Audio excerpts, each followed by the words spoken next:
Now, let's see if we can roll that beautiful bean footage.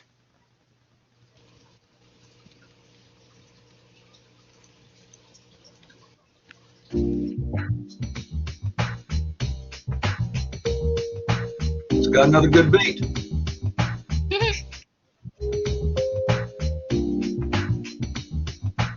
Hi, I'm Matt. This is Matt. So you've been assigned a paper that requires an annotated bibliography and you're not sure what that is or how to write it.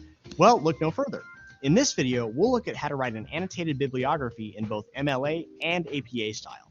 If you have a question, raise your hand. I can see the hands at the bottom. Essentially, I'll a stop the video and bibliography answer is a your list question. of the sources used to write your paper, either as supporting evidence for your argument or as inspiration. They're also sometimes called works cited pages or reference pages. An annotated bibliography goes one step further and includes explanations of what a particular source is and why you used it in your paper. Annotated bibliographies give you the chance to describe your thought process for selecting a source and, in some cases, even comment on the usefulness of the source itself. This is why professors will often assign annotated bibliographies as separate projects. They are good tools for teaching you how to think in depth about your sources and what to look for when you're doing your research. But they aren't just learning tools. Professionals will also use annotated bibliographies in their published work to further inform their readers about the subject of the paper and to provide some commentary on the work being done by other people in the field. In a way, annotated bibliographies by professionals can become a sort of shadow essay about the sources they've used. To write an annotation, you'll first need to analyze your source. As you conduct your research, ask yourself, what qualifies the author to write on the subject? Is the source current? And is the journal or publisher reputable? These questions will help you determine whether the source is even worth your while. Next, consider the content of the source. Who is the intended audience? Is the author presenting their opinion or interpretation of the truth or stating facts? What supporting evidence does the author provide? If the author used the research of others, are the sources the author cites credible? Are there errors or omissions of fact? And is the author writing objectively and without bias? So how do we answer those questions? What do we do to answer the question about the credibility of the author, the validity of the paper, the research, and whether or not that paper might be biased?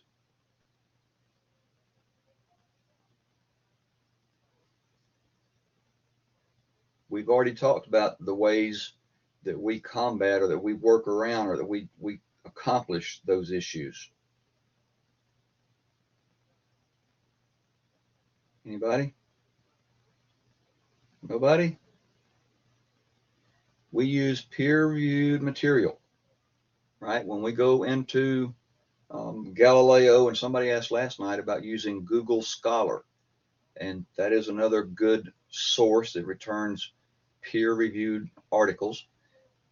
So when we do the limit in Galileo and we choose scholarly texts, peer-reviewed articles, we are answering all of those questions, or the computer is resolving those issues for us. When it gets a return from a scholarly article, we know that it is without bias, that it is valid, that it has been validated by other professionals, and it is worthy of our use. So all those things he just talked about analyzing our sources, we accomplish that when we choose peer-reviewed material. Let's see what else he has to say. Answering these questions will help you decide if the source is well written and using well-constructed arguments. You should also use this critical eye on your own writing to make sure that you're writing a strong argument. Once you determine that a source is credible and well written, you'll finally need to decide whether it is useful for your paper. Does it help answer the questions you want to answer in your research? Is this source different from your other sources, or does it repeat information you already have? And is the source providing you with a different perspective on your topic, or changing your beliefs or thinking about your subject? If the source is helpful, unique, and forceful, then you've probably got a strong source for your paper. Be sure to keep notes on all your sources to reference later when you write your annotations. Your annotations should be brief, about 1 paragraph in length. I'm They should requiring 2 summarize the main paragraphs. points of the source and give the reader a good idea of what the source is about without using any unnecessary details. It's also a good idea to describe the approach the source's author used in their own research. This gives the reader insight into how credible the source is. If your annotation is more of a critical evaluation of the source, your commentary on this approach will also help the reader understand why you used the source. In order to keep your annotations from getting too wordy, focus on either summarizing the source or providing commentary on it, but not both. Aside from the annotations, the references and general page layout in an annotated bibliography will be structured exactly the same as they are in a typical bibliography. The title of the section should be Annotated Bibliography. If you need help building references, check out the other EasyBib videos about references in MLA or APA format. We're using APA. As far as the annotations go, they'll start on the line after the end of the full reference listed in the bibliography. In MLA, the annotation should be assigned on the left margin, with the first line indented 1/2 inch. The only difference for the annotations in APA is that the whole annotation will be aligned 1/2 inch from the left margin. We're using APA. And that's it. If you need some help, try creating citations at easybib.com. There's a citation tool that easily allows users to add annotations to their references. Thanks for watching, and have fun with your research. Have fun with your research. Okay. How helpful was that?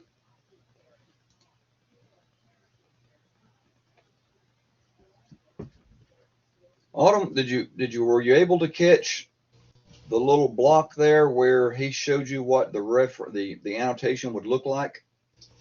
Yeah, I saw that. Okay.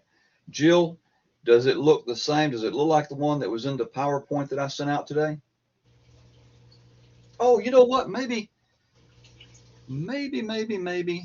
I couldn't send it in email, so I put it in your discussion board. You did. Oh, I don't know. In my class, Maybe discussion board. I tried to send it in email, but it never would go through. I waited about, it just kept spinning. Okay, So I that's a thought it was- possibility because I haven't been on discussion board. I just got off work, so. Okay.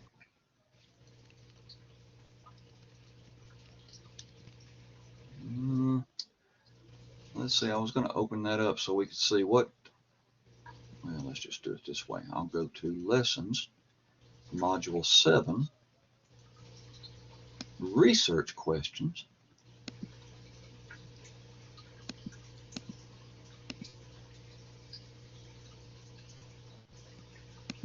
Okay, hold on, I'm getting closer.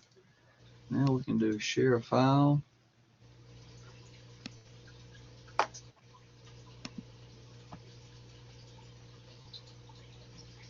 All right, it's uploading.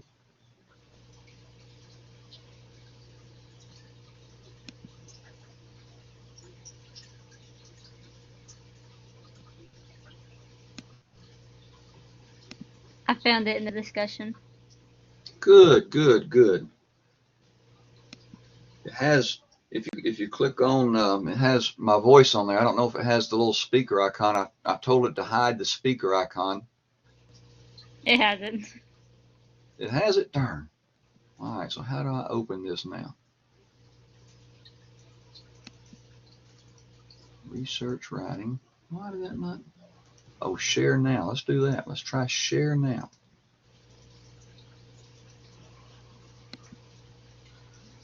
Okay, we're getting close. Let's see. Select a slide to begin sharing. Yay, research writing. It is a process.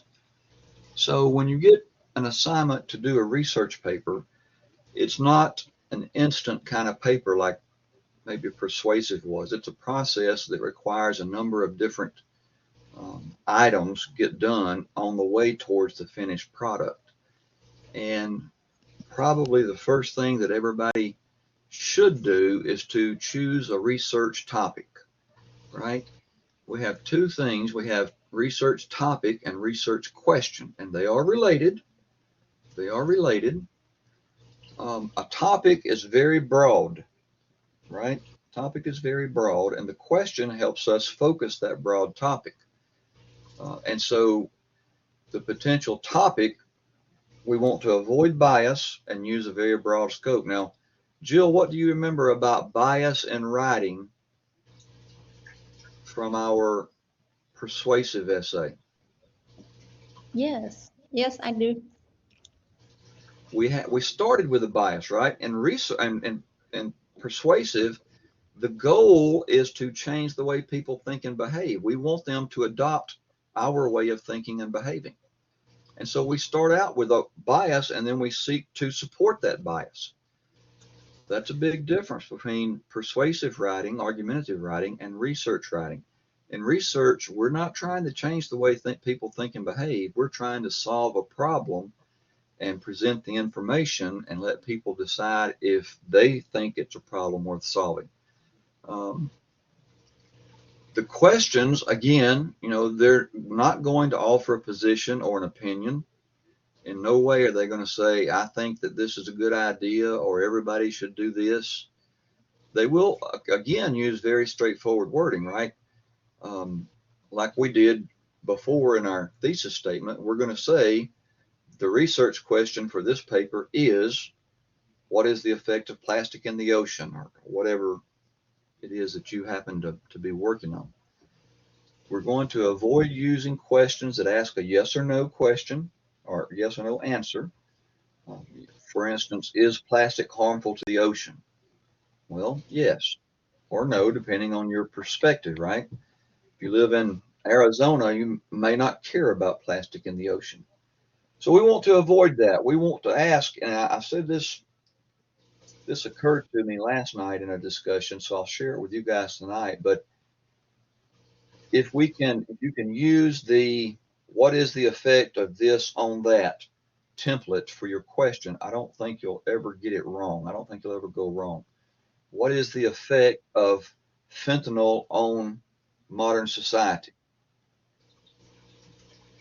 What is the effect of income on homelessness? What is the effect of plastic on sea turtles?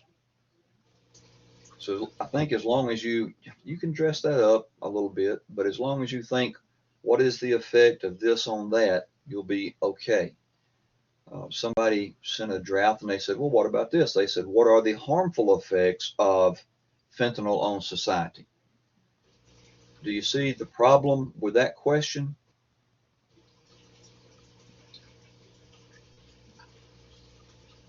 Right? The use of the word harmful indicates bias.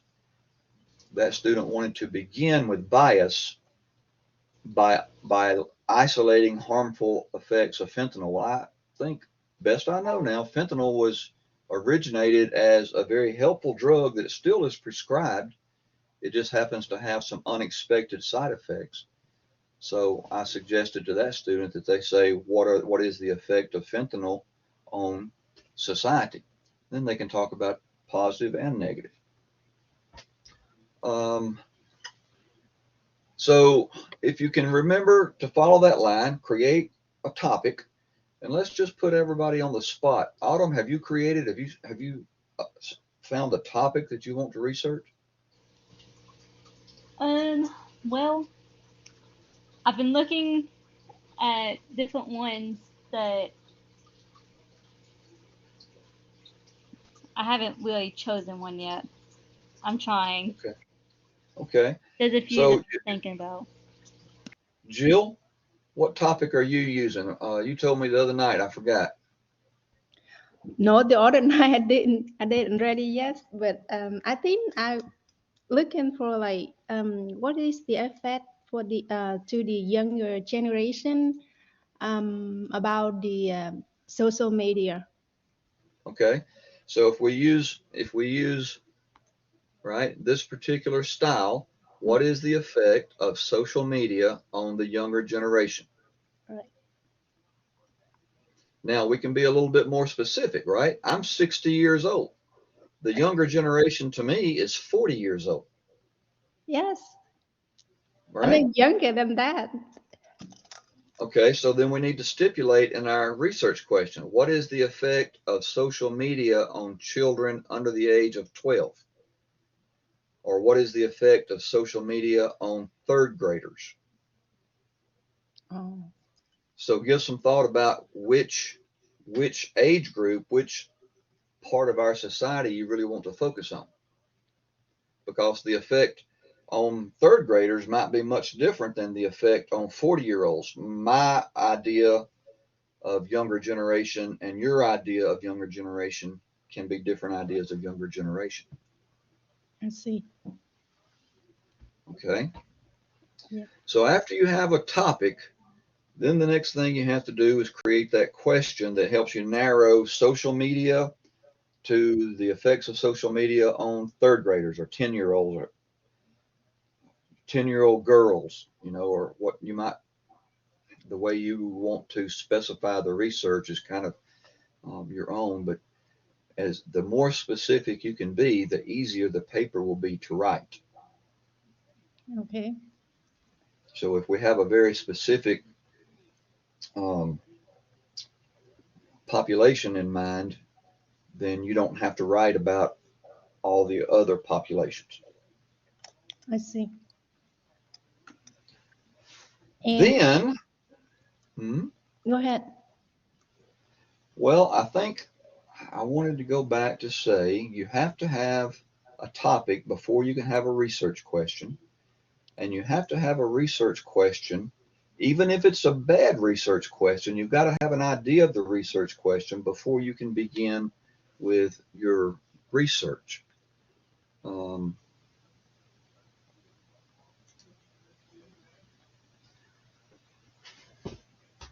This is just a practice when I did on the what is the effect of exercise on people.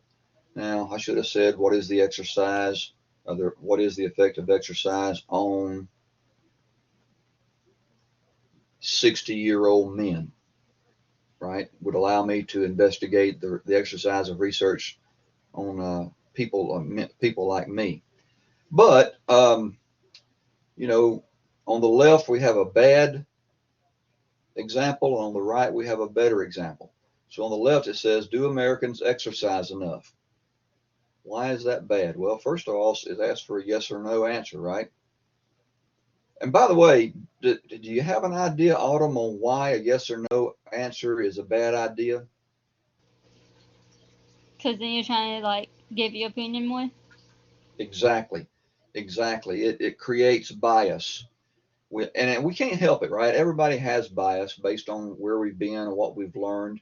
So it's not like we can just not have a bias. What we can try to do, though, is to manage the bias and the way it affects our research. So if we start with a yes or no, then the chances are we've already decided that Americans don't exercise enough, or Americans do exercise enough. And so we're going to take our research is going to go and support that. The term enough is not clear, right? We don't know what enough means. It isn't very specific. It doesn't matter, doesn't address why it matters. It doesn't exercise or doesn't talk about how much exercise is too much, or even what type of movements count as exercise, right? So there's several things that we can do better. So on the other side, we have what is the effect of exercise on the human body?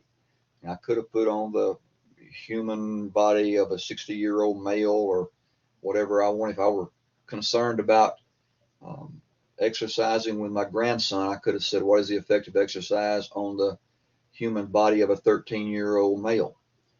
And then I would find out, what he should be doing as far as exercise. But the research question, the RQ, allows for an open investigation. I'm not starting with bias. I can look at and follow the evidence. And it allows the writer to define exercise, right? I can go back and say exercise is defined by,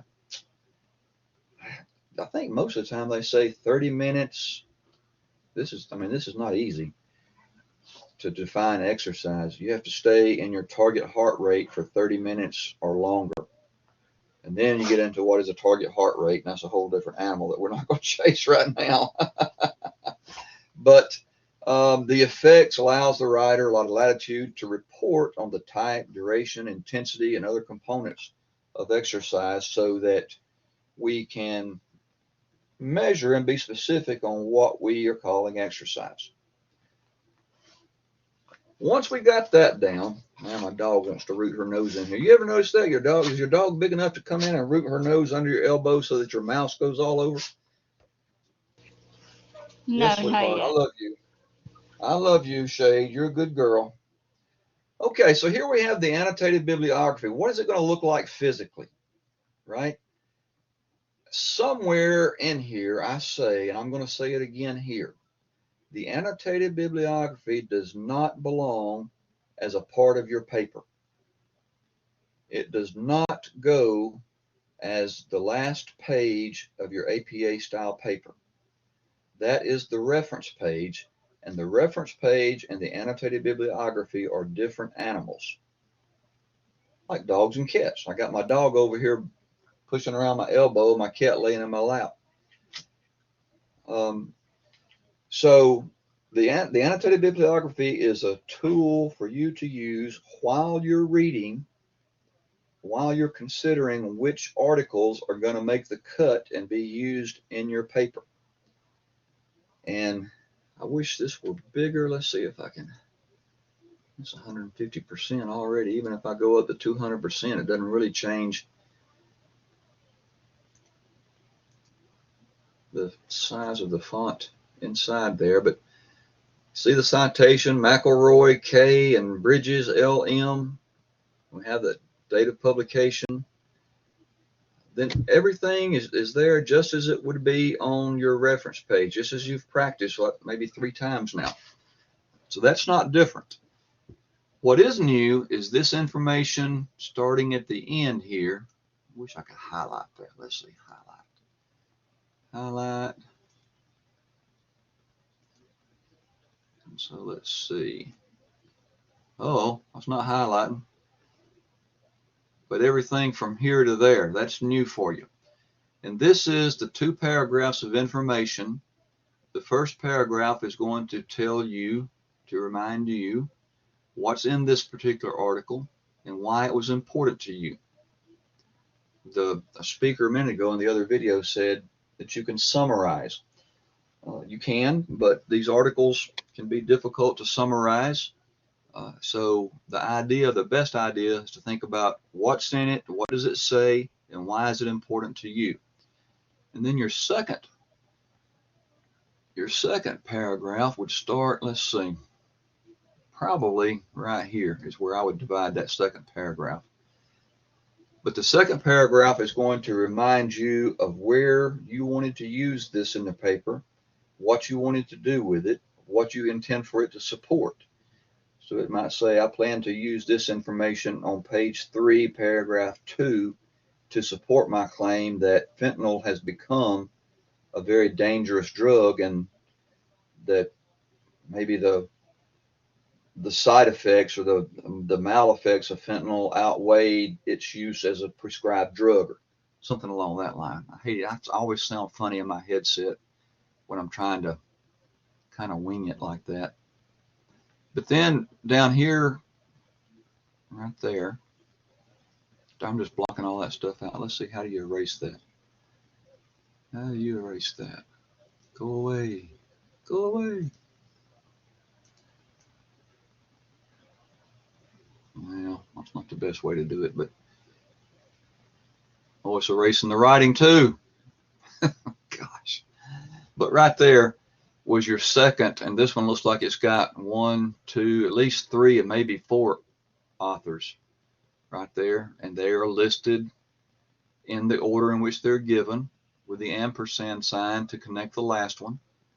And then you have the year of publication, and then the title, Public Library Policies, well, no, Public Library there, Public Library Quarterly is the container. And then we have the same thing. We have a paragraph of summary, what's in this article, what makes it important to your reference or your paper, what is it that you want to use, and then below that, you want to tell me where you're going to put it. I'm going to use it in page 1, paragraph 1, to support my theory or my research question that fentanyl is a hazard. And then you're going to have at least 5 of those, right? 3 have to be peer-reviewed. 2 can be basic websites or come from somewhere else. But if you use the first 5 that you consider, you'll have 5 on there.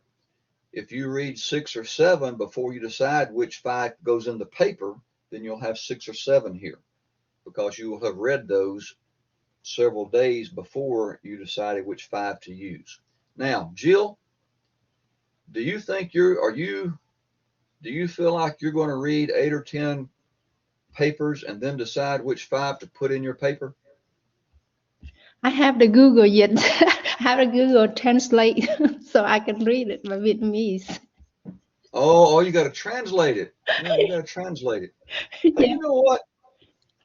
I was reading a paper the other day, and I started to use it as an example, but the example was something about Vietnam. I wish I had thought to bring it up, and you could tell me if it's accurate or not. So, because you're going to have to translate, then you may not do 8 or 10. You may do 5. You may think, I'm going to read 5 articles, and I don't care what they say, I'm going to use them in my paper somehow. Yes. Yeah. And that's okay. You know, I have done that. I have been stuck where I was in a hurry and I needed to create some time, and I said, I don't care what's in those first 5 articles, they are going on my annotated bibliography and in my paper. And I did it that way. And then I've had time where I've really gotten into the research, and I've had time, and I may have gone through read 10 articles on the topic, but then in the end decided on which 5 to use and discarded. Of course, they're already on the annotated bibliography, but they won't show up on the reference page if they aren't cited in the page, right?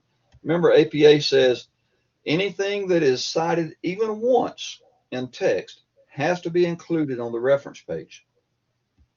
And likewise, everything that's included on the reference page must be cited at least once in the text of the paper. So if you read 8 or 10 and you're only going to use 5, the other 5 doesn't make it to the reference page. They're on the annotated bibliography that don't make it to the reference page. Okay. Question? So yes. So we have at least 5 paragraphs. So if you do 5, you have to do 5 references. Wow. 5 references at 2 paragraphs each will be 10 paragraphs, right? A reference in 2 paragraphs, a reference in 2 paragraphs, a reference in 2 paragraphs. So each reference is 1 paragraph is for kind of like summarize, and the second paragraph is like analyze why we use that, something like that. Yes. The first paragraph, write this down if you need to. The first paragraph is what's in the paper and why it's important to you. Right? And I make a difference between summarizing the article, because the articles are so complex that it's very, very difficult to summarize them. So I say just pick out what's important to you and make a note of it. Write it down. This is the part that's important. The important part of this paper is on page 318 in paragraph 4. And it says that fentanyl originated as a good drug that was prescribed and helpful to people, right? And then the second paragraph would say, I plan to use this reference in paragraph 1, page 1 of my paper to support my thesis or my idea that fentanyl was or is a good quality medication when prescribed and used according to guidance. So now you know what's in that paper, and you know where you want to put it or what you want to say about it in your paper. And that's important. The more specifics you put here, the easier your paper will be to write next week when we start drafting the paper.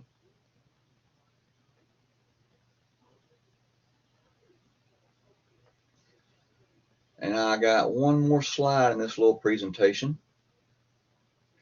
and it is the example of the annotated bibliography versus the reference page. And I so wish these were big enough that you could read them all, but even if you can't, maybe you can go Google and probably find the same ones that I found. I just did APA annotated bibliography, and I looked for illustrations or pictures or something, images. And this is where I found both of these. But I wanted you to see that the annotated bibliography, again, it has the reference, and then this, a lot of them have only one paragraph. Don't get confused. I'm asking for two. Remember, they all say every APA style, everything APA says according to the instructions, or if not otherwise instructed. So even if that's a little bit different, remember to follow my instructions, 2 paragraphs. And then there's another one. So I wanted you to see what this looks like versus this reference page list, just reference, reference, reference, reference like this with no comments in between. So the reference page is part of your paper. It's the last page on your paper. The APA annotated bibliography is not part of your paper. It's a tool for you to use while you're writing. Autumn, you've been quiet. Have I helped or hurt? Yeah, I'm just listening, trying to understand. So I did have a question on the 2 paragraphs per. Is it reference that we use? The 2 paragraphs of notes are going to be on the annotated bibliography. Oh, the end. Yeah, the annotated bibliography just means literally bibliography with notes.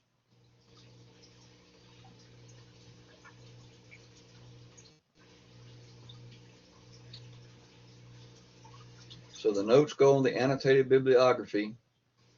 So that's the one that's due this week. That's the one that's due this week. So we need to have 2 paragraphs by Sunday? Yeah.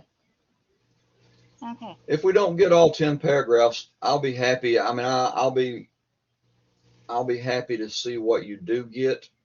And again, this is a process. So if you get 2 this week and you got them in the right format and you got the notes are accurate, then I believe, and I'll be very happy thinking that you can get the other 3 next week. Okay. So I guess I should say this to everyone, but this is part of the process. And if the process is more than we can pack into 1 week, then we'll expand the process a little bit. Give me some milk. Shh. Give me some milk. How you feel about that? Jill, are you okay if we take a little extra time to get all 5? I try. I think you said less than 5. That's good. Do 5. Yeah, I have. 10 paragraphs doesn't sound like a lot to me. I know. And sometimes It sounds like a I lot don't to me. understand. Yes, I don't understand what 10 paragraphs sounds like to my students. I talk about 10 paragraphs. Sure, I can knock that out in 15 or 20 minutes. Are you Whereas, a teacher, so you can write? Yeah, where I don't always understand the struggles that you guys have trying to internalize all this stuff and come up with a good product. And as in most things, there may be some things where we just have to meet the timeline, but most things we can expand the timeline a little bit, because I'd rather you do good work than fast work.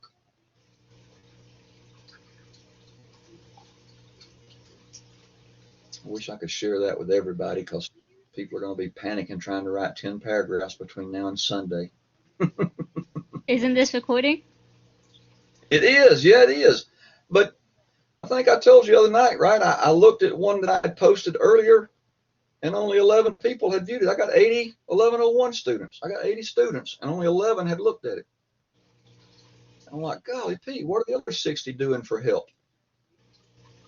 Oh no, I look at every single. If I miss one, like Monday, I watched it twice. I think I didn't post. I think I forgot to hit record last night, so I didn't post the conversation we had last night. I didn't see one for last night. Yes, but it wasn't a formal presentation. It was more of just a discussion. Okay, so before I remove this file here, was there anything else you guys wanted to ask about those PowerPoint slides that we went through?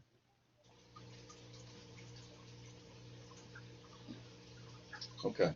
No, because when I'm looking at it more in detail, if I feel like I have a question, I'll just email you. Yeah. Do you know how to make it play with the sound where the narrative is on it? Yes. Okay. You can listen to what I say there. Okay, so I'm going to remove that from my side. And then let's see if I can.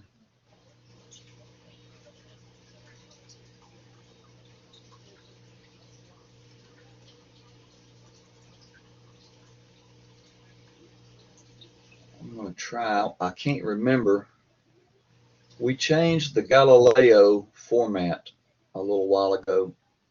It used to be that we had to log into it, and now you don't. Now you just kind of go through the motions, but I wanted to make sure. Let's see. So let's slide. That is not intentionally blank, but it is blank, isn't it? Okay, so when I did this, we had to go here. Now there's a link on your Blackboard page where it just says Galileo, and you can click there, but we had to go to library, so this may be the old.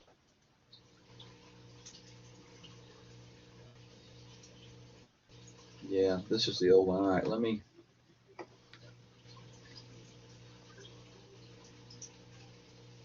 I want to stop sharing, and I want to remove that, and I want to delete it so I never pull it up again.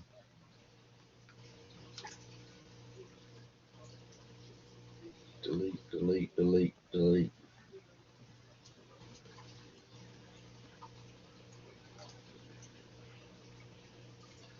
Well, it won't let me delete it. Crap, I'll have to work on that tomorrow. Okay. I don't want to hold you guys up about that. We're coming up on 8 o'clock. I don't mind staying a little later if it helps, but is there something you guys wanted to talk about tonight that I haven't covered? No, I think I'm good. You're good with 5 resources, right? No. Not that many though. Whatever they say, those first 5 papers are going in my bibliography. Most of the symbol I see, they should have like one article. That's why I come here and ask you why. When you say like the last time you say 1,000 or 1,500 words, I said, wow, that's a lot. That is a lot. Yeah, let's see how you do, because in the week that we write the paper, that's the only assignment you'll have. And a lot of people will they'll go to the module, open it up, they'll see one assignment, research paper. And they'll think, wow, this is an off week. I don't have anything to do. And that's the wrong thing to think. You know, you need to, when you see that pop up research paper, that's the only thing you'll have to do that week. You need to think, this is something I really need to work on. So make sure that when that pops up, you start early and you work all week. Don't think that it's an easy week, because you'll get down to the end of the week and you won't have all your 1,500 words written and you won't know what to do about it. I hate to only put one assignment in there because everybody just dismisses it. But Not me. English is the first thing I start on because it's my hardest okay. subject. All right. Let's see if there was anything else that I wanted to say. I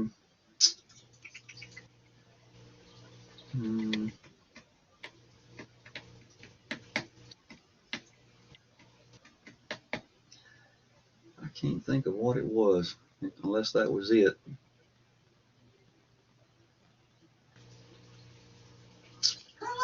Well, if it comes up, I'll try to remember to email if I have another idea. I don't have very many bright ideas, but when I do, I try to share them with you.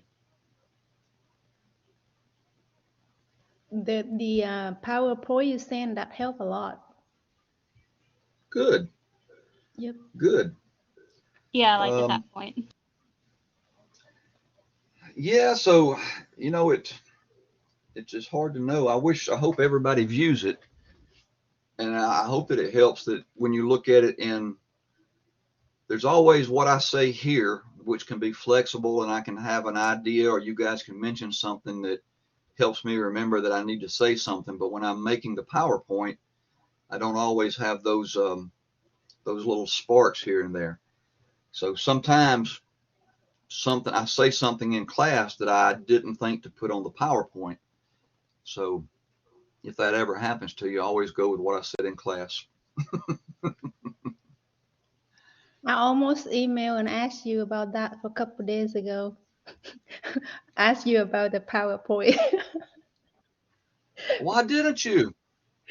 I just like, okay, I have to figure it out. I have to search several different places and see what is that. And then I thought, okay, I get maybe you don't have the PowerPoint. That reason why you don't send it. So Oh, which PowerPoint are we talking about?